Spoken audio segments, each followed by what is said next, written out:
नमो ब्रह्मण्य देवाय ब्राह्मण हिताय जगदहिताय कृष्णाय गोविंदाय नमः। आदरणीय व्यासपीठावरती विराजमान या साहित्य निकेतन ग्रंथालयाचे सचिव माननीय श्री शंतनुदादा हिरण्यवर महानगर श्री साष्टांग दंडवत, तुम्ही सर्व आदरणीय वंदनीय पूजनीय आहात। वयोवृद्ध, ज्ञानवृद्ध, गुणवृद्ध, तपोवृद्ध अशा सर्व विशेषणांनी संपन्न आहात। तुमच्या समोर मी वयानेही लहान आहे, सर्वच दृष्टीने लहान आहे। माझीच निवड का केली मला काही कळत नाही, काही तितकं ज्ञानवृद्ध वगैरे तर मुळीच नाही, परंतु बालक बोबडा बोली का वाकुडा विचुका पावली ते चोच करुणी माऊली रिझे जेली। ज्ञानोबाराय म्हणतात, बालक बापाचे ताटी रेली आणि ते बापातीच जेवू लागे की तो संतोष लेणी वेगे मुखची ओळी। लहान मुल जसं वडिलांच्या ताटाजवळ येतं, त्यांच्या ताटातला घास उचलून त्यांच्या मुखाजवळ नेण्याचा प्रयत्न करतो, तर त्या प्रसंगी तो हात पोचत नाही। मग वडिलांना इतका आनंद होतो की आपलं मूल आपल्याला खाऊ घालतं, म्हणून वडील त्याचा हात पोचत नाही तर आपलं तोंड जवळ करतात आणि तो घास घेतात। त्या न्यायानं तुम्ही सर्व संत सज्जन भूश्रुत आहात, ज्ञानी आहात, पण तुमच्या समोर एक छोटासा प्रयत्न माननीय श्री शंतनुदादांनी मला या ठिकाणी संधी दिली, त्याबद्दल सर्वप्रथम मी त्यांना धन्यवाद देतो। आभार मी व्यक्त करता येणार नाही, त्यांना धन्यवाद देतो। या ठिकाणी जो विषय निवडला तो देवर्षी नारद। आताच या कार्यक्रमाचे सूत्रसंचालक माननीय श्री दत्तप्रसाद गोस्वामी सर यांनी म्हटलं की या साहित्य निकेतन ग्रंथालयाची परंपरा की दर महिन्याला एका नवीन विषयावरती, एका नवीन पौराणिक असेल, ऐतिहासिक असेल, राजकीय, सामाजिक वगैरे त्यांच्या जसं परंपरा आहे त्या पद्धतीनं एका व्यक्तिमत्वावरती, त्यांच्या जीवन चरित्रावर व्यक्तिमत्वावर प्रकाश टाकण्याचं कार्य अनेक महानुभावांनी केलेलं आहे। त्याच कडेतील एक आज या ठिकाणी आपल्याला देवर्षी नारद या विषयावर आपल्याला चिंतन करायचं। या विषयाचं चिंतन करत असताना सर्वप्रथम देवर्षी नारद ही भूमिका पाहत असताना आपल्याला देवर्षी शब्दापासून सुरू करावा लागेल। देवर्षी शब्दापासून आपण काही शब्द असे ऐकतो, राजर्षी, देवर्षी, महर्षी, ऋषी, नाही का? मग या प्रत्येक शब्दाचा अर्थ एक विशेष आहे। राजर्षी कोण? म्हणजे पुरातन काळातले, ऐतिहासिक काळातले राजर्षी वेगळे, आजकाल मधल्या काळामध्ये होऊन गेलेले राजर्षी वेगळे। पुरातन काळामध्ये राजर्षी असं ज्या राजांना संबोधलं जायचं, देवर्षी काहींना संबोधलं जायचं, काहींना महर्षी संबोधलं जायचं, काहींना ब्रह्मर्षी संबोधलं जायचं, काही ऋषी अशा पद्धतीनं संबोधलं जायचं। तर मी इतक्या परत सखोलमध्ये जात नाही, आपल्याला देवर्षी नारदांसंबंधित चिंतन करायचं। तर देवर्षी, देव अधिक ऋषी, देव असून ऋषी असं मराठीत त्याचा समासाचा विग्रह होतो। देव असून ऋषी ते देवर्षी असं आहे। म्हणजे जे देव असताना सुद्धा ऋषी तुल्य व्यक्तिमत्व किंबहुना ऋषींप्रमाणेच वर्तन करतात, त्यांना काय म्हटलं? देवर्षी असं आहे। परत देव कोण असा प्रश्न निर्माण होतो। तर देव म्हणजे स्वयमेव दिव्यति इति देवः, द्योतनात् इति देवः, दिव्यत्वात् इति देवः असं म्हटलं। जे स्वतःच म्हणजे दिव्य असतात, प्रकाशशील असतात, प्रकाशमान असतात, ज्ञान प्रकाशाने युक्त असतात, ते देव। मग असे देव असतात, सर्वच देव आहेत, परंतु ते ऋषीच आहेत असं म्हणता येत नाही। काही देव हे ऋषी तुल्य व्यक्तिमत्व वर्तन जीवन साधू लागले म्हणून त्यांना देवर्षी म्हटले गेले। त्यापैकी एक देवर्षी नारद। कारण स्वर्गामधील लोकांची कल्पना केली असताना तिथे आपल्याला अनेक देवता पाहायला मिळतात, इंद्र, चंद्र, महेंद्र आदी। भरपूर देवता आहेत. वरुण आहे, कुबेर आहे, यमराज आहे, आर्यम आहे, अशा अनेक देवता आहेत. मग या देवतांपैकी सर्वच देवतांना आपल्याला देवर्षी म्हणता येणार नाही. मग देवता कोणाला म्हटलं, देवर्षी कोणाला म्हटलं गेलं तर फक्त एकच, ते म्हणजे देवर्षी नारद, जे की देव असून ऋषी बनले. हे त्यांचं मूळ देवर्षी पद. आता ते पूर्वायुष्यामध्ये देव होते. देव असताना देवामध्ये सुद्धा काही प्रकार आहेत. सर्वच देव मुख्य आपण ब्रह्मा विष्णू मानतो, महेश त्याच्यासह या त्रिमूर्तींच्या नंतर पुन्हा स्वर्गातील देवतांचा आपल्यामध्ये 33 कोटी म्हणजे 33 प्रकारच्या देवता सुद्धा आपण मानतो. या 33 प्रकारच्या देवतांमध्ये सुद्धा काही अशा देवता आहेत ज्याच्यामध्ये यक्ष, सिद्ध, गण, गंधर्व, अप्सरा, गुह्य, योगिनी, शाकिनी, डाकिनी, बेताळ, भरपूर असे प्रकार आहेत. अगदी अप्सरा या सुद्धा एक देवतांचाच प्रकार आहे. अप्सरा एक खेड्यामध्ये आमच्या माता भगिनी एका विशिष्ट महिन्यामध्ये अशी पूजा करतात. शेतामध्ये विशेषतः विहिरीवरती आसरा नावाचा प्रकार असतो. कोणता? आसरा.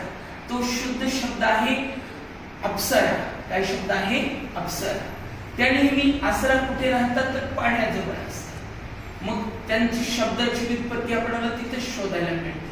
जसं अप्सुस तिथे अप्सरा, ताहा अप्सरा, पाण्यामध्ये त्यांचं वास्तव्य म्हणून त्या अप्सरा. तर अशा पद्धतीच्या अनेक देवता आहेत. पण या सर्वच देवता ऋषी पदापर्यंत पोहोचत नाही असं आहे. मग ऋषी कोण?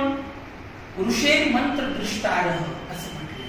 मंत्र दृष्टे ते ऋषी होते, ज्यांना वैदिक मंत्रांनी, वेदातील मंत्रांनी स्वतःसिद्ध होऊन साकार रूपात दर्शन दिलं. ज्या आपण ऋचा म्हणतो त्या ऋचाच त्यांच्या समोर साकार स्वरूपात प्रगट झाल्या. त्या ऋषींना त्या ऋचांनी दर्शन दिलं आणि मग तिथून पुढे त्यांच्या नावाने ते मंत्र प्रयोग करण्यात येऊ लागले. तर असे ऋषी सर्वच देवता बनलेला आहे.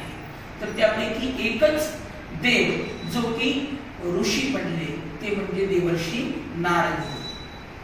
आता या देवर्षी नारदांचं, नारद शब्दाचा आपल्याला प्रथम अर्थ जाणून घ्यायचा. नारद, ना र अधिक द, नार अधिक द असा त्याचा विग्रह होतो. नारम एक असं त्यांच्याबद्दल श्लोक मोठा प्रसिद्ध आहे. ददाति नारम ज्ञानम बालके भेश्च बालकाः जातिस्मरो महाज्ञानी तेनायम नारदाभिधाः असं म्हटलं. जातिस्मरण म्हणजे ददाति नारम, नार शब्दाचा अर्थ आहे पाणी.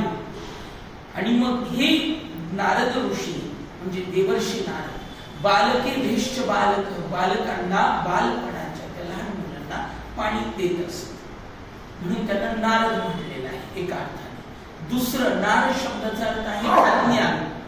या अज्ञानाचा ते नाश करत असत म्हणून त्यांना नारद असं त्या ठिकाणी संज्ञा दिली.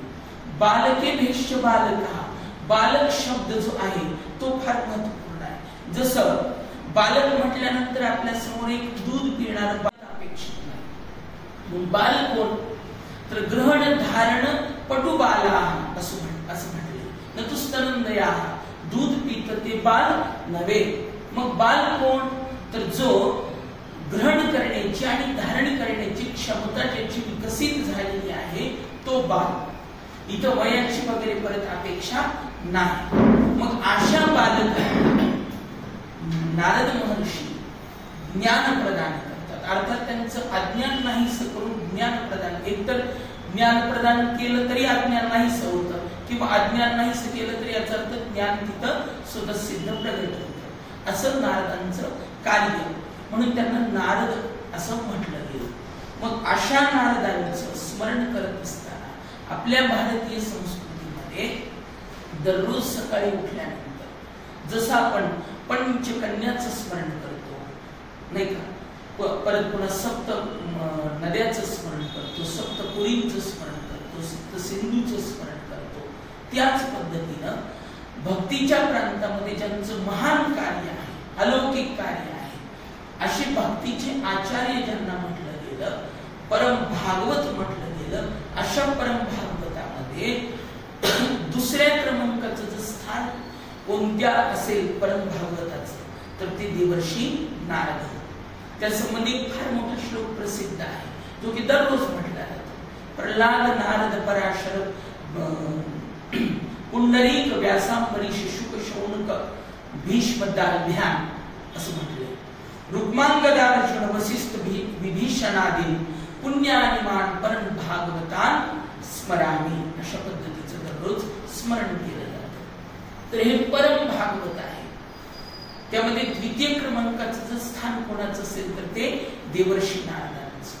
पहिलं स्थान आहे प्रल्हाद, त्यानंतर नारद महर्षी, त्यानंतर महर्षी पराशर, त्यानंतर भक्तश्रेष्ठ पुंडरीक, त्यानंतर महर्षी वेदव्यास, त्यानंतर राजा अंबरीश, त्यानंतर पूज्यपाद शुकाचार्य, त्यानंतर महर्षी शौनक, त्यानंतर परम भागवत भीष्माचार्य, त्यानंतर महर्षी दालभ्य ऋषी, त्यानंतर राजा रुक्मांगद, नंतर राजकुमार अर्जुन, त्यानंतर ब्रह्मर्षी वशिष्ठ, त्यानंतर भक्तश्रेष्ठ विभीषण किंवा विभीषण ज्याला आपण म्हणतो तो.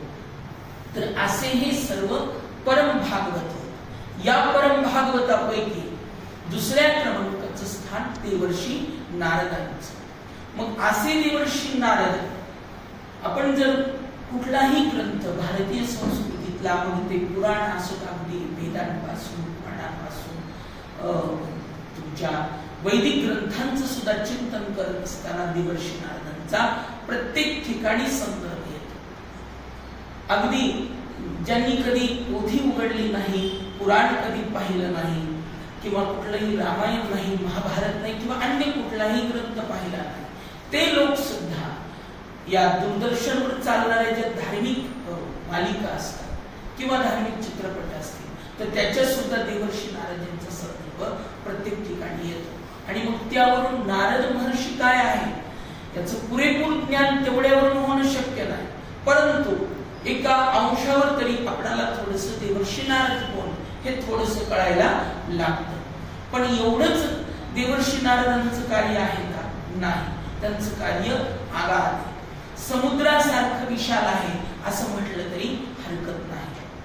अगदी जवळपास आपण साधारण 4 युगाची म्हणजे कल्पना करतो. साधारण कृतयुग, त्रेतायुग, द्वापारयुग आणि कलियुग. प्रत्येक युगामध्ये त्याचं प्रत्येकाचं आयुर्मान ठरलेलं आहे. 4,32,000 वर्ष कलियुगाचं, त्याच्या दुप्पट द्वापार, त्याच्या दुप्पट त्रेतायुग, त्याच्या दुप्पट कृतयुग, अशी 4 युग एकत्र एका वेळेला येऊन गेल्यानंतर, ती पण 1000 वेळेस येऊन गेल्यानंतर ब्रह्मदेवाचा 1 दिवस होतो. तितकेच परत येऊन गेल्यानंतर ब्रह्मदेवाची 1 रात्र होती. असा ब्रह्मदेवाचा 24 तासाचा 1 दिवस, 30 दिवसाचा महिना आणि मग 12 महिन्याचं 1 वर्ष, त्याला 100 वर्षाचं आयुष्य. त्यात त्याची 50 वर्ष ब्रह्मदेवाची पूर्ण झालेले, त्यानं 51व्या वर्षामध्ये पदार्पण केले. आपण संकल्प करत असताना पूजेमध्ये आपले गुरुजी पूजा सांगत असताना, संकल्प करत असताना ते म्हणतात, ब्रह्मणाः शालिवाहन शके बौद्धावतारे ब्रह्मणाः द्विपरार्धे म्हटले. द्विपरार्धे, दुसरं परार्ध म्हणजे ब्रह्मदेवाला एकूण द्विपरार्धाचं आयुष्य आहे.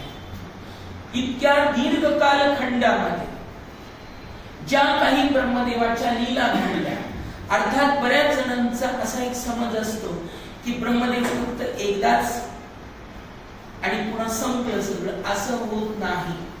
मी तर त्याच्या पुढे जाऊन असं म्हणेन, ब्रह्मदेव कोणालाही होता येतं. लक्षात घ्या, ब्रह्मदेव कोणालाही होता येतं. 100 ब्राह्मण जन्म घेऊन यजन, याजन, अध्ययन, अध्यापन, दान, प्रतिग्रह, षटकर्म निष्कपट भावनेनं केली, शतायुष 100 जन्म घेतले तर त्या व्यक्तीला ब्रह्मदेवाचं पद प्राप्त करता येतं. इंद्रपद सुद्धा प्राप्त करता येतं. ते काही कठीण नाही. 100 अश्वमेध यज्ञ केल्यानंतर इंद्रपदाची प्राप्ती सहज होऊ शकते. अर्थात ते दुर्लभ आहे, ते तितकं सहजासहजी शक्य नाही. मग पहा, असे ब्रह्मदेव सुद्धा एक नव्हे अनंत कोटी ब्रह्मांड आहेत. करोडो ब्रह्मांडामध्ये करोडो ब्रह्मदेव आहेत, प्रत्येक ब्रह्मांडातली स्वतंत्र संरचना आहे. जसे लोकपाल बिल जे संसदेत म्हणा आपल्या याच्यात काय पास होते वगैरे त्याचा गदारोळ सगळं आपल्याला माहित आहे. जसं लोकपाल हे बिल पास होते तसं हे लोकपाल संकल्पना आजची नाही, प्राचीन काळापासूनच. या ब्रह्मांडातील या लोकांची संरचना व्यवस्थित चालावी म्हणून अष्टलोकपालांची निर्मिती पूर्वीच केलेली आहे. हा वायू जो आपण ग्रहण करतो तो लोकपालापैकीच एक आहे. सूर्यनारायण प्रकाश देतो तोही लोकपालापैकी एक आहे. यमराज जो जगाचे प्राणहरण करतो तो लोकपाल आहे. धन भांडार सांभाळणारा कुबेर तो लोकपाल आहे. जल भांडार सांभाळणारा वरुण देव तोही लोकपाल आहे. हे सगळे अष्टलोकपाल आहेत. एकंदरीत मी फार विषयांतर करत नाही. या अशा अनेक म्हणजे कल्पांचा, अनेक मनवंतराचा, एकूण 14 मनवंतर आहे. मी हे सविस्तर इतकं का, हे आणखी सखोल आहे. हे फार मी तरी उथळ सांगते, लक्षात घ्या. खूप सखोल आहे. कारण देवर्षी नारदांचा प्रत्येक कल्पात, प्रत्येक मनवंतरात, प्रत्येक तुमच्या युगामध्ये त्यांचा संदर्भ आपल्याला पोथी वाचत असताना, पुराण वाचत असताना, रामायण असेल, महाभारत असेल, त्या प्रत्येक लीलांमध्ये, मग त्या भगवान शिवाशी संबंधित लीला असो, भगवान विष्णूशी संबंधित असो किंवा भगवान ब्रह्मदेवाशी संबंधित असो, त्यांच्या या नारदाशी संबंध आलेला आहे प्रत्येक ठिकाणी. त्यामुळे हे काही आजकालचे देवर्षी नारद नाही, फार प्राचीन आहे. हे कळावं म्हणून मी थोडस म्हणजे पूर्वा त्यांच्या ह्याच्यामध्ये गेलो होतो. तर एकंदरीत असे देवर्षी नारद फार प्राचीन, ब्रह्मदेवाचे ते मानसपुत्र. अशा देवर्षी नारदांचं प्रगटीकरण ब्रह्मदेवाच्या अंतःकरणातून झालं. तसं त्यांचं जवळपास 3 वेळेस प्रगटीकरण झालेले प्रसंगोपात त्यांच्या लीला आहेत आणि त्या लीलांच्या द्वारा ते प्रगट झाले. श्रीमद भागवत पूज्यपाद शुकाचार्यांनी जे लिहिलं गेलं त्याच्यामध्ये प्रथम जे महात्म्य आहे श्रीमद भागवताचं, त्याच्या अंतर्गत सांगत असताना तिथं एके दिवशीचा प्रसंग असा होता की 4 वेदाचा विभाग केला वेदव्यासांनी. त्यांना माहित होतं कलियुगामध्ये अल्प बुद्धी, अल्प शक्ती, अल्प आयुष्य या सगळ्या गोष्टी न युक्त मनुष्य असणार. कारण आपणाला एकंदरीत आयुष्यच आहे फक्त 100 वर्षाचं, त्यातही निखळ 50 वर्ष झोपेत जातात, राहिलं फक्त 50 वर्ष. आणि त्या 50 वर्षात बालपण, तारुण्य, म्हातारपण, रोगराई, शिक्षण, अनेक व्याप, हे सर्व उरकता शेवटी राहणार किती. मग या सगळ्यांचा विचार करून वेदव्यासांनी, पूर्वी एकच वेद होता, अनंतावयवी वेदाः असं म्हटलं, पण त्या वेदांचा त्यांनी विभाग केला. व्यास महर्षी त्यांना नाव प्राप्त झालं. असे वेदव्यास त्यांनी वेद रचना केल्यानंतर पुन्हा तुमचे पुराण लिहिले आणि हे सगळं रचल्यानंतर ते सरस्वती नदीच्या काठावर असं आपल्या आश्रमामध्ये शिष्यांसमवेत असं क्षीण चित्त, दुःखी चित्तानं बसलेले. तेवढ्यामध्ये तिथे देवर्षी नारद आले. त्यांनी पाहिलं तर व्यास महर्षी असं शून्यात कुठेतरी हरवलेले दिसतात. विचारलं, नमस्कार केला, उठून स्वागत केलं, बसायला आसन दिलं, सर्व कुशल मंगल विचारल्यानंतर देवर्षी नारद विचारतात की तुमचं असं काय इतकं म्हणजे असं तुम्ही उदास का दिसता? एखाद्या लोभी मनुष्याचं धन कोणीतरी पळवून यावं आणि मग तो जसा कासावीस होतो नाही का, किंवा एखाद्या नागराजाचा दिव्य रत्न डोक्यावरच कोणी पळवून नेल्यानंतर तो भुजंग जसा कासावीस होतो तसा तुमचा चेहरा दिसतो. असं तुमचं काय हरवलंय की तुम्ही इतके कासावीस दिसता? मग याचं कारण सांगत असताना व्यास महर्षी म्हणतात, देवर्षी मी वेदाचा विभाग केला, महाभारत रचलं, पुराण रचली, हे सगळं काही रचना झाली, परंतु माझ्या चित्ताला समाधान प्राप्त झालेलं नाही. मग या प्रसंगी आता तुम्हीच माझ्या या दुःखावरती फुंकर घालू शकता, मार्ग सांगू शकता. यावर देवर्षी नारदांनी सांगितलं की तुम्ही हे जे काही रचलं गेलं, वेद असतील, पुराण असतील वगैरे सगळं रचलं गेलं, त्या प्रत्येक ग्रंथाचं एक आगळं वेगळं महत्व त्याच्या प्रतीक आहेच, परंतु तुम्हाला जे आज समाधान प्राप्त होत नाही त्याचं कारण एकच आहे, तुम्ही भगवान गोपाल कृष्णाच्या दिव्य लीलांचं संकीर्तन करा, निश्चितच तुम्हाला परम शांती प्राप्त होईल. मग त्या लीला कोणत्या आहेत, त्यांचे गुण कोणते, त्यांचं नाम कोणतं, याचं सविस्तर चिंतन वेदव्यासांना देवर्षी नारदांनी सांगितलं. त्यालाच आपण लीला संकीर्तन, गुण संकीर्तन आणि नाम संकीर्तन असं म्हटलं जातं. तर असे हे 3 देवर्षी नारदांनी व्यासांना उपदेश दिले. मग हे ऐकून घेण्यापूर्वीच त्या प्रसंगी स्वानुभवातून सांगणं जसं महत्वाचं असतं तसं देवर्षी नारदांनी स्वतःचं थोडंसं त्या प्रसंगी आपलं पूर्व चरित्र कथन केलं. त्यांनी सांगितलं, महर्षी मी सामान्यच होतो पूर्वी, वास्तविक मी ब्रह्मापुत्र नारद मानसपुत्र आहे, परंतु एका जन्मामध्ये उपबर्हण माझं नाव होतं. मला थोडासा माझ्या तारुण्याचा सौंदर्याचा अभिमान होता, कारण सत्ता संपत्ती तारुण्य ऐश्वर्य या काही गोष्टी अशा आहेत की त्या माणसाला उन्मत्त बनवतात कोणी असो. आणि मग एक माते अनर्थाय किमुयत्र चतुष्टय या 4 एक जरी आलं तरी मनुष्य उन्मत्त व्हायला लागतो जर संयम नसेल तर.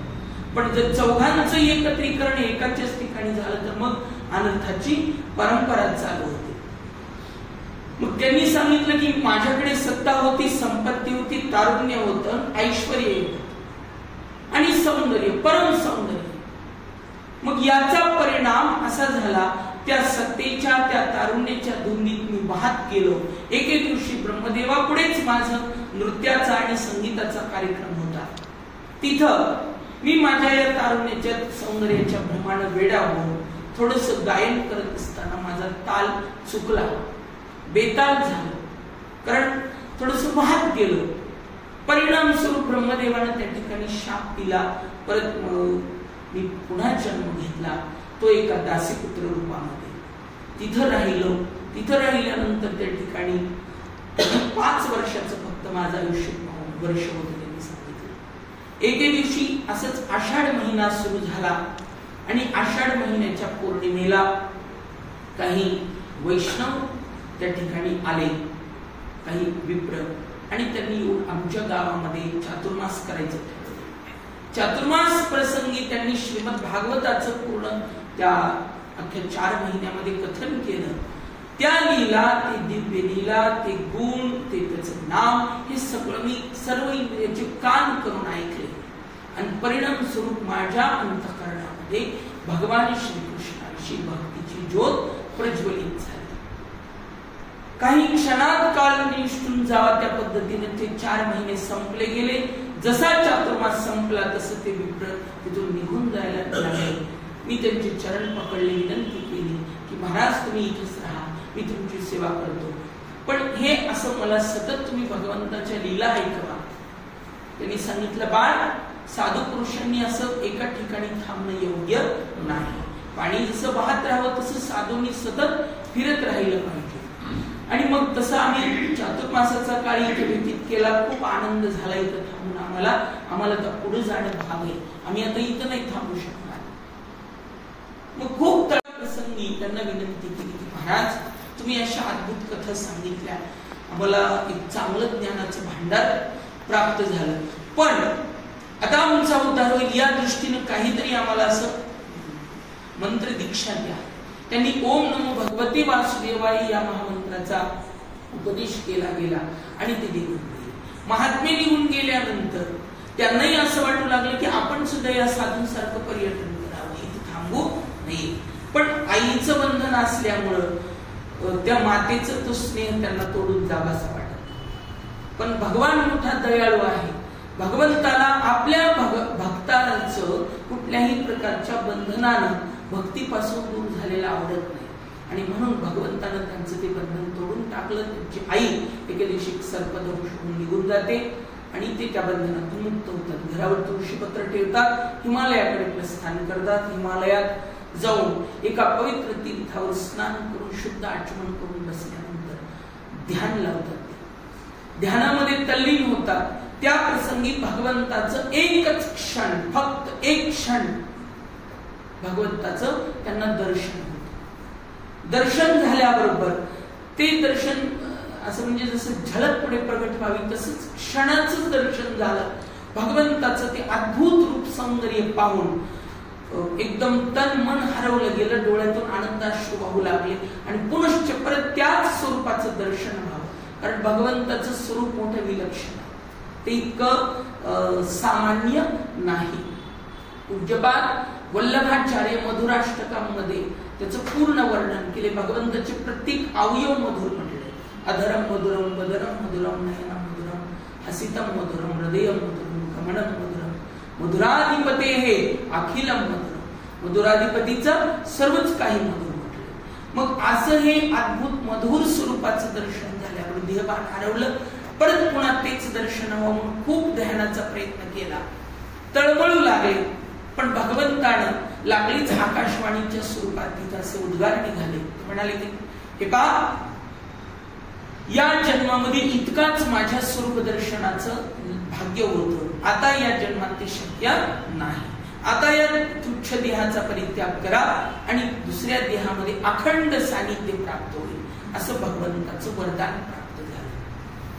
मग देवर्षी त्या नारदांनी, त्या अवतारातील नारदांनी आपला देह टाकून दिला आणि तो देह टाकल्यानंतर पुनश्च भगवंताच्या हृदयरूपी कमलातूनच देवर्षी नारदांचा आविर्भाव झाला.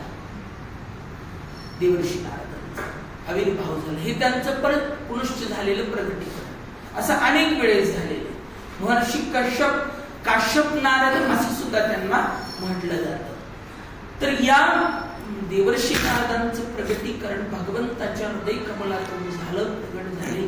अनेक लीला केल्या. आता त्या लीला किती सांगत बसणार, मला काही इथं श्रीमद भागवत कथेसारखी कथा नाही सांगायची, कारण प्रत्येक कथेत त्यांचं सहयोग आहे. किंबहुना कोणत्याही दैवताची ती कथा, ती लीला, अगदी आपण टीव्ही वरती जय मल्हार सिरियल पाहत होतो, तर जय मल्हार मधलं मल्हारी आख्यान सुद्धा कोणी सांगितलेलंय? देवर्षी नारदांनी त्याचं प्रगटीकरण केले, अगदी अर्वाचीन कालखंडापर्यंत असं आहे. प्रत्येक ठिकाणी देवर्षी नारदांचं प्रगटीकरण आहे. ध्रुव बाळ तो त्याच्या सावत्राईने त्याला मांडीवरून ढकलून दिलं. तो घरी आला, आईला विचारलं मांडीवर का बसू दिलं. त्याने सांगितलं, बाळा तू वनात जा, तप कर, मग देव प्रसन्न होईल, मग ती मांडी मिळेल. त्या आईने सांगितलंय ना तुला तसं. मग तो देव कुठे भेटतो म्हणे? वनात. तो वनाला याची लागी बैसावया पिती याची उत्संगी, असं म्हटले ज्ञानवरांनी. तो वनात कशासाठी आलेला होता? पित्याच्या मांडीवर बसता यावं. तिथं बसला, तपश्चर्या केली. तर त्या प्रसंगी वनात जात असताना देवर्षी नारद या ध्रुव बाळाला भेटले आणि ओम नमो भगवते वासुदेवाय या मंत्राचा त्याला उपदेश केला आणि जप करायला सांगितला. 5 महिन्याच्या कालखंडामध्ये जवळपास या ध्रुव बाळाने पूर्ण अन्नाचा परित्याग केला, त्याचं फलाहाराचा परित्याग केला, पर्णाहार सोडून दिला, जलाहार सोडून दिला, शेवटी वायू सुद्धा त्यानं ग्रहण करणं सोडलं. म्हणजे अर्थात तो त्या ठिकाणी, आता काही जणांना असा प्रश्न पडेल, वायू सोडल्यानंतर तो जिवंत कसा राहिला? लक्षात घ्या, युगपरत्वे आपला जो प्राण असतो त्याची शक्ती वेगवेगळी असते, बदलते. अस्थिमय प्राण, चर्ममय प्राण, नाडीमय प्राण. आता कलियुगात जो प्राण आपला आहे तो अन्नमय प्राण आहे. अन्न नाही दिले तर आपला प्राण कासावीस होतो. लागलीच बीपी असा कमी व्हायला लागतो किंवा वाढतो आणि मग डोळ्यापुढे चक्कर यायला लागते, गोल गोल फिरायला लागते. कशामुळे होतं? अन्नाच्या अभावी, कारण अन्नमय प्राण आहे कलियुगात. तर अशा पद्धतीनं तो काळ वेगळा होता ध्रुव बाळाचा. प्रतियुगातील तो काळ होता. 1,00,000 वर्षाचं आयुष्य होतं त्या काळामध्ये. युगपरत्वे आयुर्मान सुद्धा कमी झालेलं आहे. 1,00,000 मधलं द्वापारामध्ये 1 शून्य कमी होतं. त्रेतायुगामध्ये 10,000 वर्षाचं आयुष्य राहतं. द्वापार सुरू झाल्यावर 1 शून्य कमी होतं, 1,000 वर्षाचं. आणि कलियुग सुरू झाल्यावर 1 शून्य कमी झालं. किती राहिले आता? 100.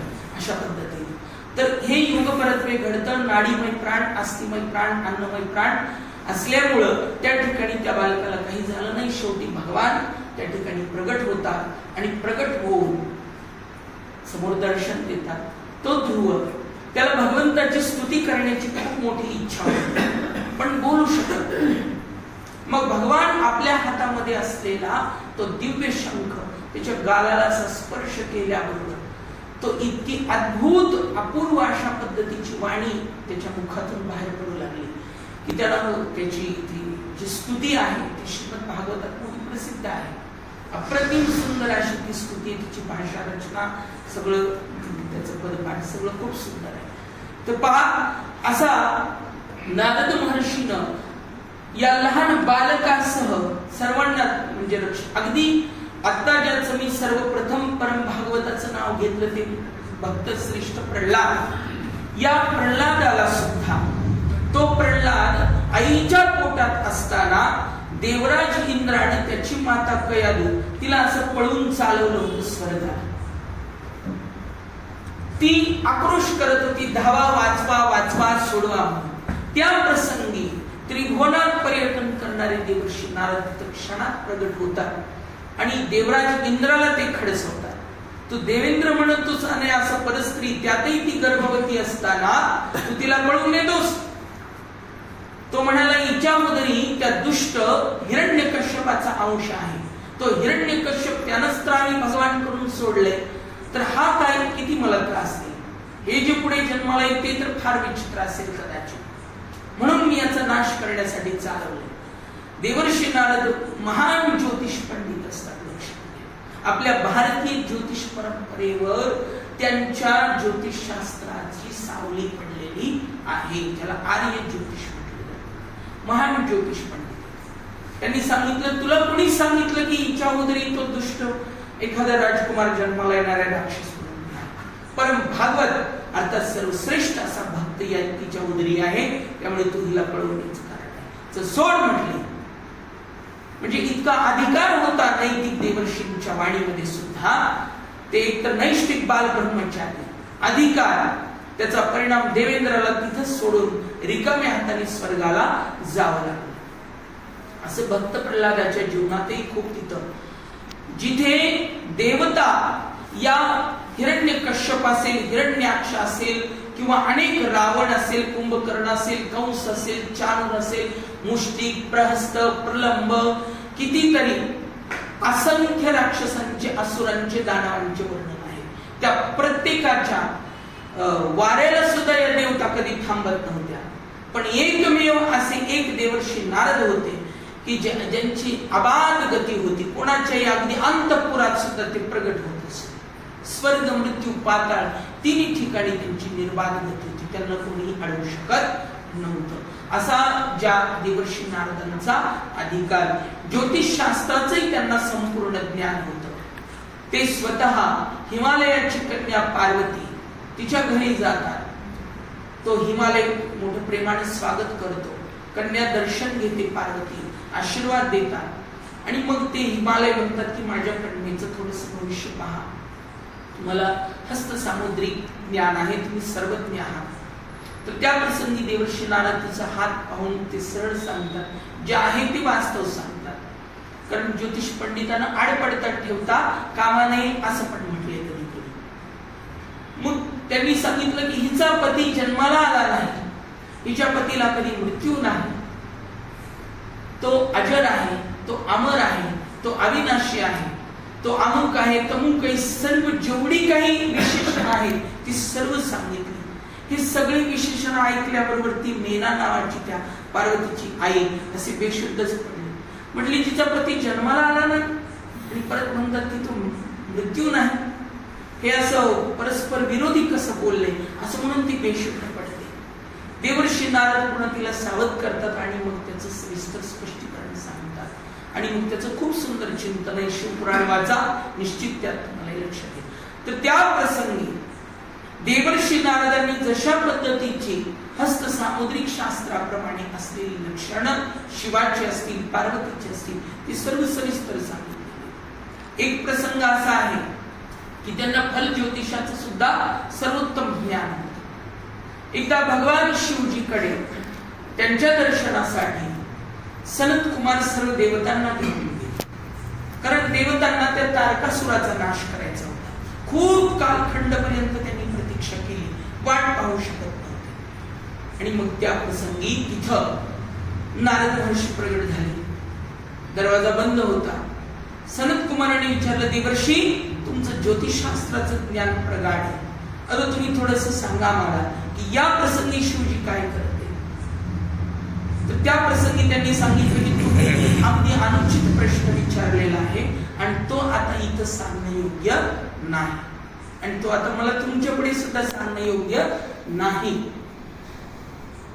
मग ते तिथला जो योग आहे तो त्यांनी सांगितला सगळ्या गोष्टी. असं त्यांचं अद्भुत ज्योतिषशास्त्राचं ज्ञान होतं, संगीत शास्त्राचे संपूर्ण ज्ञान त्यांनी प्रयत्न साध्य अशा पद्धतीने मिळवलं. प्रयत्न भगवान विष्णू समोर एकदा तुंबरू आणि देवर्षी नारद असं दर्शनाला गेले असताना भगवान विष्णू तुंबरू गंधर्वाला सांगितलं की तुम्ही गायन करा, थोडस आमच्या आजची सभा तुम्ही सुशोभित करा. तुंबरूंनी गायन सुरू केलं. अभूतपूर्व असं ते संगीत रंगलं गेलं.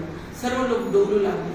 पण त्या प्रसंगी देवर्षी नारदांना मनात थोडस ईर्ष्या उत्पन्न झाली आणि मग ते देवर्षी नारद म्हणाले, मध्येच थांबवलं आणि म्हणाले, आता मी थोडं गायन करतो, भगवान मलाही आदेश द्या.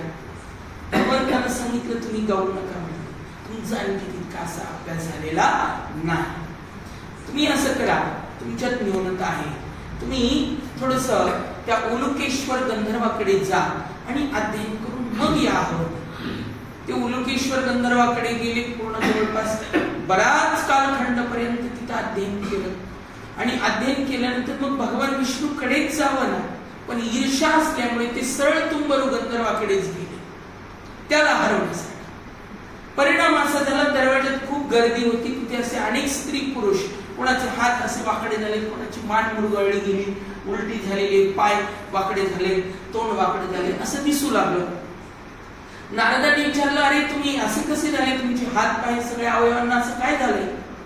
त्यांनी सांगितलं, काय सांगा म्हटले, तुम्हाला आम्ही परेशान आहोत, खूप दुःखी आहोत. अहो झालं काय, काय सांगा म्हटले. ते कोण नारद म्हणून आहे म्हटले. त्या नारदाने कसे वेडवाकडं गायला सुरू केले म्हणे, या रागाचं त्या रागात, त्या रागाचं त्या रागात, कशाचं कशाला ताळतंत्र नाही, स्वर तालाचं सगळं आबद्ध करून टाकले आणि त्यामुळे आमची अशी अवस्था झालेली. मग इथे का आला, ते म्हटले इथे तुंबरू गंधर्व फार सुंदर गातात, त्यांनी आमचे सर्व राग व्यवस्थित राग रागिनी आळवले की आमचे सर्व हस्तपादादी अवयव व्यवस्थित होतात, म्हणून आम्ही ते थांबलो. ते मध्ये सुद्धा गेले नाही देवर्षी नारद. तिथूनच सरळ भगवान विष्णूचा दरबार गाठला आणि वंदन केलं. सांगितलं, तुम्ही तिथे गेलात कशाला. ते म्हटले, भगवान झाली एवढी पंचारती भरपूर झाली, आता पुढे रस्ता दाखवा, नका अधिक माझं फजिती करू. असं म्हटल्यानंतर भगवान विष्णू सांगतात की नारद महर्षी तुम्ही थोडं थांबा, आता काही काळ प्रतीक्षा करा. येत्या द्वापारी युगामध्ये मी गोपाल कृष्ण रूपाने अवतार घेणार आहे, त्या प्रसंगी मला आठवण करू द्या, मग तुम्हाला संगीत शास्त्राचं ज्ञान देईल. मग तो कालखंड उजळला, द्वापार प्रगट झालं. शेवटच्या चरणामध्ये गोपाल कृष्ण परमात्मा प्रगट झाले. देवर्षी नारद मोठे संगीताची जिज्ञासा होती, जाणून घ्यायचं होतं. ते पिंडच मोठा विलक्षण त्यांचा. भगवंताकडे आले, आठवण करून दिली आणि मग भगवंतानं सांगितलं, आता मला वेळ नाही म्हटलं, आता तुम्हाला शिकवत बसायला. शिकवलं असतं पण वेळ नाही, कारण धर्मसंस्थापनार्थाय संभवामी युगे युगे अनेक राक्षसांचा नाश करायचा आहे, भक्तांचं कार्य करायचंय, मला वेळ नाही. मग मी काय करू. त्यांनी सांगितलं, तुम्ही महालात जा अंतपुरात, इथं जांबवती आहे, सत्यभामा आहे आणि रुक्मिणी आहे, त्यांच्याकडे जाऊन अध्ययन करा. नारद महर्षी 2 वर्षाचा कालखंड सत्यभामा आणि जांबवती अध्ययन केलं संगीताचं, तरी अर्धवट. मग रुक्मिणीकडे गेल्यानंतर पूर्णत्व प्राप्त झालं आणि पूर्णत्व प्राप्त झाल्यानंतर ते परत पुन्हा तुंबरू गंधर्वाकडे गेले नाही. परिपूर्ण अवस्था प्राप्त झाली संगीतात. मग त्यांनी त्यांची कच्छपी विना घेतली खांद्यावर आणि अखंड त्रैलोक्यात परिभ्रमण करत भगवंताचे गुणानुवाद गात ते भगवंताच्या लीलाला अनुकूल अशा पद्धतीचं वर्तन करत सर्वत्र पर्यटन करत ते अखंड ते आजही फिरतात. त्यांच्या पर्यटनाला अंत नाही, ते एका जागी थांबत नाही. त्याचं कारण दक्ष प्रजापतीचा शाप. दक्ष प्रजापतीने विचार केला, जर हे असे जर एका जागी थांब थांबले तर केवढा मोठा घात झाला. हरियश्व 10,000च्या संख्येत होते. त्यांना निवृत्ती धर्माचा उपदेश देऊन प्रवृत्ती धर्माचा परित्याग करायला लावला, वनात संन्यास घ्यायला प्रवृत्त केलं. दक्षाची काही मुलं होते 10,000च्या संख्येनं, त्यांनाही वनामध्ये संन्यास धर्माचा उपदेश देऊन पाठवलं. दक्ष प्रजापतीला संताप आला. ते प्रजापती होते, प्रजेचा विस्तार व्हावा हे त्यांचं धोरण होतं. आणि मग त्यांनी विचार केला, जेही माझी संतती मी प्रकट करतो ती सर्व संन्यास धर्मात प्रवृत्त करतात. ते संतापले योगायोगाने देवर्षी नारद समोर प्रकट झाले.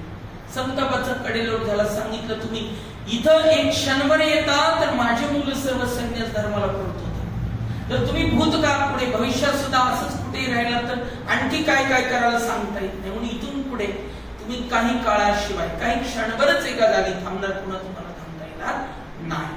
तो शाप लागू झाला. तो फक्त लागू होत नव्हता, तो गोपाल कृष्णाच्या द्वारकेत. म्हणून वेळोवेळी देवर्षी नारद द्वारकेमध्ये कुठेही गेले तरी सतत कुठे येत असत, फिरून त्या द्वारकेमध्ये येत असत. तर अशा देवर्षी नारदांचा अनेक कथाशी अनेक लीलाशी संबंध आहे. त्यांचं पांचरात्रासारखं खूप सुंदर शास्त्र त्यांनी निर्माण केले. त्यांचं स्वतंत्र ज्योतिषशास्त्र आहे. परत संगीताचं नारद संहिता नावाचा त्यांचा ग्रंथ आहे. अनेक भक्तिशास्त्राचं तर विचारूच नका. भक्तिशास्त्राचे ते आचार्य आहेत. नारद भक्ती सूत्रासारखा ग्रंथ त्यांनी रचला. अथातो भक्ती व्याख्यास्यामः सात्वस्मिन् परम प्रेम रूपा अमृत स्वरूपाच्या यल्लब्ध्वा पुमान सिद्धो भवति तृप्तो भवति आत्मारामो भवति स्तब्धो भवति मंतो भवति. किती सांगावं. असे महापुरुषाच्या संगतीचं काय महत्व देवर्षी नारदांनी सांगितलं. महत्संगस्तु दुर्लभो गम्यो गमो गोष्ट. मोठ्या पुरुषांचा संग हा दुर्लभ आहे, अमोघ आहे आणि फुकट जाणारा सुद्धा नाही. असं त्यांचं खूप सविस्तर चिंतन आहे. सतरती सतरती स लोकांना तारयति. तो तरतो तो तरतो आणि तो लोकांना सुद्धा तारून घेतो. असे खूप सुंदर एकापेक्षा एक सुंदर सूत्र रचना त्यांनी नारद भक्ती सूत्रात केलेली आहे. भक्तीची व्याख्या सांगत असताना अन्याश्रयाणाम त्यागो इति अनन्यता या सूत्राने त्यांनी मांडलं गेलं. भक्तीची व्याख्या त्यामध्ये त्यांनी पूर्वाचार्यांचे सर्व मत मांडलेले. पाराशरी असतील, गार्गी असतील, सौर्यायी त्यांचे मत त्यांनी आपल्या नारद भक्ती सूत्रामध्ये गोवलेले आहे. या नारदांचं आणखी एक म्हणण्यापेक्षा खूप सविस्तर समुद्रासारखं चरित्र आहे. सांगल तितकं थोडं आहे. फक्त एकच त्यांच्या संबंधात सांगतो. महाभारत पहिल्यांदा रामायणाचा विषय पहा थोडक्यात आणि मग महाभारत. रामायण रचयिते सुद्धा म्हणजे रचना करण्याला प्रवृत्त ठरणारे सुद्धा कोण आहेत? हे देवर्षी नारद. तो वाल्या नावाचा त्या वनामध्ये फिरत असताना देवर्षी नारद आपलं वीणा घेऊन नारायण नारायण जप करत चाललेले असतात. तो वाल्या त्यांना पकडतो. ए थांब थांब. पकडतो. लगे करकचून वेलीच्या सह्याने एका झाडाला बांधतो. काय म्हणतो, तुझ्याजवळ ती काही धन वैभव आहे? तो म्हणाला, माझ्याजवळ काही नाही. ही वीणा आहे, ही तुळशी माळा आहे, जाडवा आहे, कमंडलू, ही काठी, याच्यापेक्षा काही नाही. हे नको, पैसे काढ पैसे. तो म्हणाला, माझ्याजवळ ते नाही. मग हे सगळं असं धमकवल्यानंतर त्याला सांगितलं, पुढल्या वेळेस इथून जाताना असं रिकामा जाऊ नकोस. पैशाची पोटली घेऊन ये, रिकामा जायचं नाही. तो म्हणला, माझ्याजवळ एकच धन आहे. मग कोणताही काढ लवकर. तो म्हणला, रामधन आहे. दुसरं धनच नाही माझ्याजवळ. चल काढ. त्याला वाटलं रामधन काही विशेष. तो म्हणाला, मग म्हण माझ्यासोबत राम. म्हणलं, काय राम? आयुष्यात त्याला कधी राम म्हणता आलेलं नव्हतं. त्याचं कधी दुरान्वयाने संबंध नव्हता. तो मरा मरा म्हणू लागला. शेवटी तो म्हणला, हे काय मला कळत नाही, तू काय सांगतोस? हे कशासाठी चालवलंय? नारद महर्षी त्याची परम कारुणिक असल्यामुळे नारद महर्षी त्याला म्हणतात की बाबा हे सगळं कशासाठी करतोस तू? तो म्हणाला, आता पोटासाठी, बायका मुलांचं पोट भरायचंय मला, मग त्याच्यासाठी चोऱ्या माऱ्या करतोस. यातून पाप होतंय, नरकात जाशील, 84 लक्ष देहात भटकंती करशील वगैरे. नरकाच्या यातना दारुण असतात. देखोने अंगी का पतित नदी माझी चालवती, वरी मारिती यमदंड, तहान भूकन 6 वेळ, तव राखीती किती काळ, तो पिंड पाळून शीतळ कैसा तप्त भुंजवाळ लोळविती वगैरे. हे सगळं ते म्हणलं, हे मला काही कळत नाही. म्हणलं, हे सगळं ते म्हणलं, 84 नरक आहेत, असी पत्रवन, रवरव, महारवरव, तुमचा भरपूर नरक आहे. आणि याच्यात ते म्हणलं, हे काही मला माहित नाही. तो म्हणला, बरं हे सगळं जे करतो ज्यांच्यासाठी त्यांना विचारून तरी येईल. तो म्हणला, पळून जायचे का? तो म्हणला, नाही पळून जा, मी इथेच थांब. घरी गेला, बायकोला तो म्हणतो, मी जे सर्व काही चोऱ्या माऱ्या करतो, तुमची पोट भरतो, तर याचे जे पातक होते तुम्ही घेणार का? ती पत्नी संतापली, ती म्हणाली हे काय आज नवीनच वेडेपणा, कुठल्या कीर्तनाला गेला होता, कुठल्या कीर्तनकाराने डोकं खराब केलं तुमचं, पैशाची पोटली कुठे आहे? तो म्हणला माझं पाप कोण घेणार? ते म्हणे तुमचं पापाचं पुण्याचा आमचं काही घेणं देणं संबंध नाही, आमचं पोट कसं भरायचं तुमचं काम आहे बास, आम्हाला माहित नाही बाकी. मुलालाही विचारलं, मुलाने तसंच उत्तर दिलं.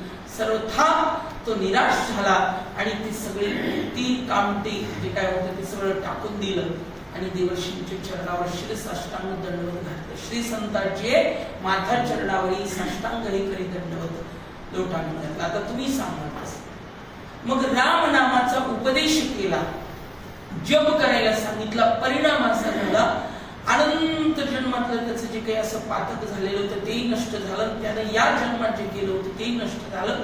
पुण्याची राशी प्रगट झाली, पाल्याचा वाल्मिकी पडला, वारुळातून ते प्रगट झाले आणि असा दिव्य महामंत्राचा राम मंत्राचा ज्यांनी उपदेश केला ते देवर्षी नारद. जे दिव्य नाम भगवान शिवजी भगवती पार्वतीला एकांतात बसून ज्याचं चिंतन सांगतात.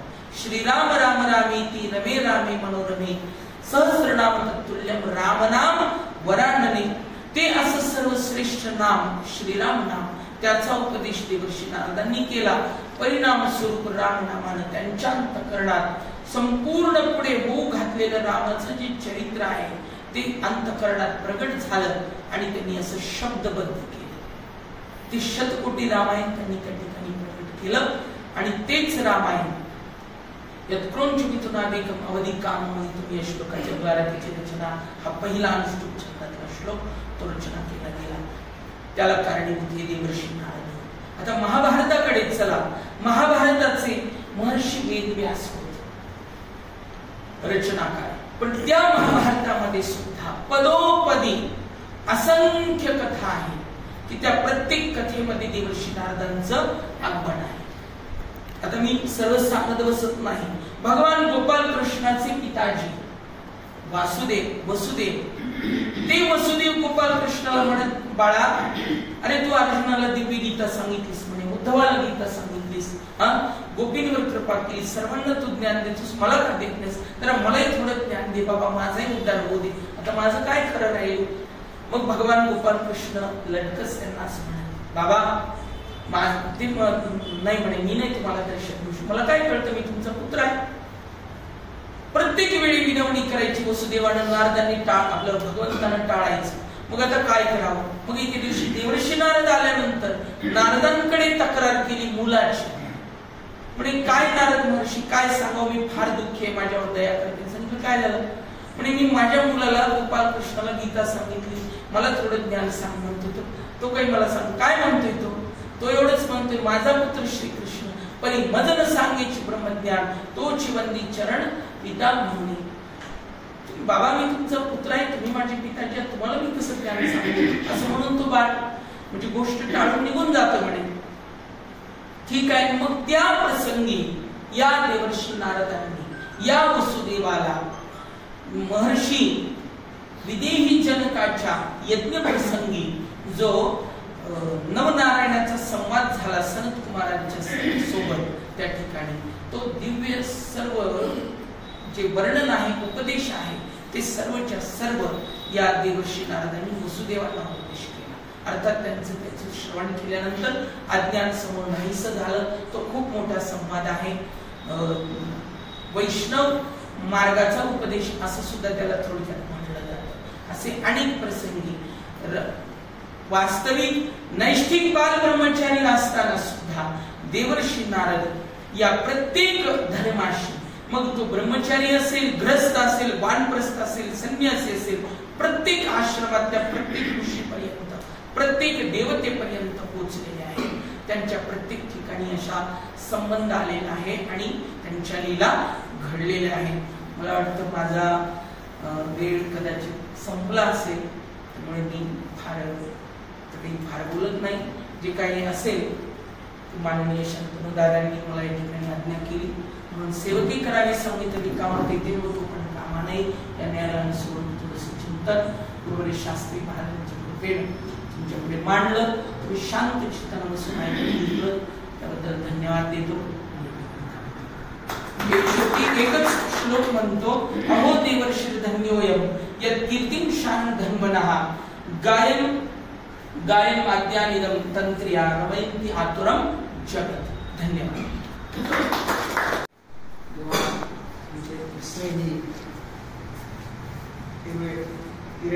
सरांनी सुरुवात केली तेव्हा ते काय बोलणार याची मला थोडी कल्पना होती. आणि हे संपल्यानंतर तुमच्या मनात काय भावना असतील हे मी समजू शकतो.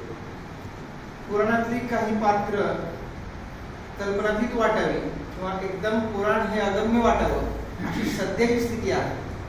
पण तरीही या सगळ्या गोष्टींकडे परत जाण्याचा किंवा या गोष्टी श्रवणी होतील असं करण्याचा प्रयास आपण का करतो आहोत.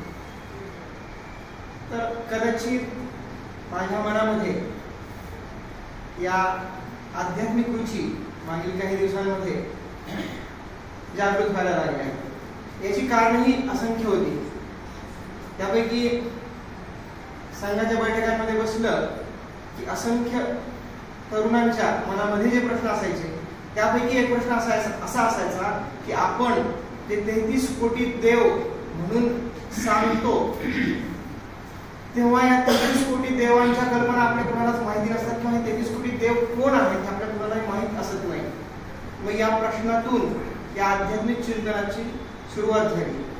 33 कोटी देव आपण आता सध्या कुठेही माहिती म्हणून कुठेही आपल्याला हे समजू शकतं.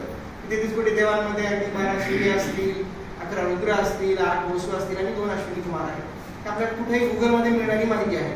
पण या गुगलच्या ज्ञानापलीकडेही काही ग्रंथांचं आपल्याकडं निर्माण झालं. काही ग्रंथ तयार झाले. अगदी रामायणाचा काळ 10,000 वर्षापूर्वींचा आपण म्हणतो, महाभारताचा काळ 5,000 वर्षापूर्वींचा, त्यानंतरचा 3,000 वर्षापूर्वींचा ऋग्वेदाचा काळ किंवा त्याच समकालीन असा पाणिनी ग्रंथ, अष्टाध्यायी ग्रंथ असा हा कालखंड जर म्हणलं आणि या कालखंडामध्ये काही पात्र जी अशी काही वेळेस नकारात्मक वाटावी, काही वेळेस अगम्य असावी अशी पात्र यामध्ये व्यास आहे, भास आहे, कदाचित पाणिनी आहे, कदाचित आपण नारद म्हणतो शकुनी आहे, नचिकेताचा काळ आहे. तर ही याज्ञवल्क्य आहे की सगळ्यांचं कार्य किंवा हे फक्त कल्पनेपुरती राहिली ती पात्र. आता ही कोण आहेत, ही कुठं होती, कोणत्या कालखंडामध्ये आपल्या सोबत राहिली आणि या अर्वाचीन संस्कृतीचा आजही या ऋग्वेदातल्या ऋचा आणि मंत्रांचा आजही आपण जेव्हा नित्य उद्भव आपल्या याच्यात करतो तेव्हा ही कल्पनेतली पात्र वाटत नाही. ती आजही आपल्या सोबत असतात. ती फक्त समजून घ्यावी. काही जणांना ते त्यामध्ये अभ्यास करता यावा म्हणून त्या अनुषंगाने आपण ही व्याख्यानमाला असं करायचा प्रयत्न करतो आहोत. यामध्ये अगदीच तरुणांनी वाचावं. तरुणांनी ही पात्र कल्पनेत नव्हते. ती कुणीतरी सखोल फार वाचन होणार नाही पण किमान काही माहिती होईल आणि त्यांना जेवढी माहिती होईल तेवढी त्यांनी आपल्याला सांगावी. तर साधारण अशा कार्यक्रमांना मी मागे म्हणालो 10-15 लोक असतात एवढी पुरेशी आहेत आपल्या या सगळ्या. यामध्ये काही जणांच्या मनामध्ये चिकित्सा जागा होतील, काही जण वाचन करतील आणि आपल्याकडे जी उपलब्ध संपदा आहे त्याच्यामध्ये काही नवे वाचक तयार होतील. हा आपला वाचनालय म्हणून हेतू आहे. मला आज वेगळे गुरुजींनी इथे येऊन या व्याख्यानमालेला सुरुवात केली त्याबद्दल त्यांचे खरोखरी मनोमन आभार मला वाटतात. आणि आपणही हे काही समजून घेण्याचा छोटा प्रयत्न केला. काही पुस्तकांमधून अजून आपण समजून घ्यायचा प्रयास कराल अशा अपेक्षेसहित थांबतो.